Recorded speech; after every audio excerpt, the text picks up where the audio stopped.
This is Sridhar Gadari, senior journalist, managing editor, విమీడియా news. ఖైదీల కార్మిక వేతనాలు ఎలా పెంచారు, అది వాళ్ళలో ఎలాంటి మార్పును తీసుకొచ్చింది అనేది తెలంగాణ రాష్ట్ర ప్రభుత్వ అధికారి ధీరవ శ్రీనివాస్ నాయక్ గారు ఉన్నారు. ఆయన అడిగి మరిన్ని వివరాలు తెలుసుకుందాం.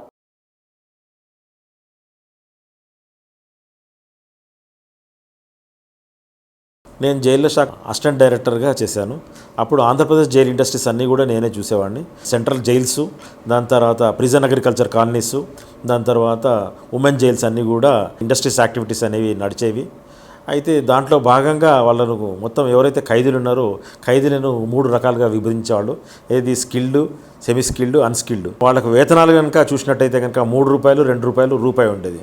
అయితే ఇది చాలా తక్కువ ఉందని చెప్పి నేనేం చేశానంటే మొత్తం దేశం లోపల ఉన్న మొత్తం అన్ని వేజెస్ అన్నీ తెప్పించాము.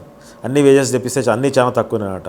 అయితే అప్పుడు మన మాధవరెడ్డి గారు హోంమంత్రిగా ఉండేవారు.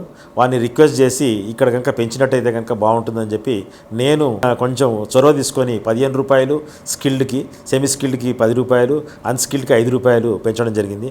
ఆ విధంగా చేయడం వల్ల మాకు 2 కోట్ల ఆదాయం పెరిగింది జైళ్ళ శాఖ లోపల.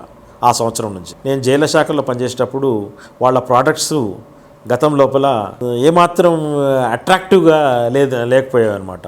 అయితే నేను వాటి గురించి ఆలోచన చేసి కొన్ని మిషన్స్ అహ్మదాబాద్ నుంచి, సూరత్ నుంచి తెప్పించి వాటిని మోడర్నైజ్ చేశాను అనమాట. ఫర్ ఎగ్జాంపుల్ సోప్ అయితే కనుక మంచి ఒక పర్ఫ్యూమ్ లాగా, దాని తర్వాత దాని యొక్క షేప్ కూడా ఒక సంతూరు, ఒక మైసూర్ శాండిల్ టైప్ ఏ విధంగా అయితే ఇది ఉంటుందో డైస్ ఉంటుందో ఆ విధంగా డైస్ ప్రిపేర్ చేయించి అవి తయారు చేయడం జరిగింది. అదేవిధంగా హ్యాండ్లూమ్స్ లోపల కూడా టెరికాటన్ ఎట్లా తయారు చేయాలనేది లూమ్స్ని కూడా మేము మోడర్నైజ్ చేయడం జరిగింది అనమాట. అయితే ఈ విధంగా చేయడం వల్ల ఏమైపోయిందనంటే ఏవి మోడర్నైజ్డ్, దాని తర్వాత ఈ వేజెస్ ఎన్హాన్స్ చేయడం వల్ల ఎక్కువ మటుకు ప్రొడక్షన్ పెరిగింది. దాని తర్వాత మా యొక్క ఏవైతే సరుకులు ఉన్నాయో, ఏది జైల్ ప్రోడక్ట్స్ ఉన్నాయో వాటికి మార్కెట్ లోపల చాలా డిమాండ్ అనేది రావడం జరిగింది.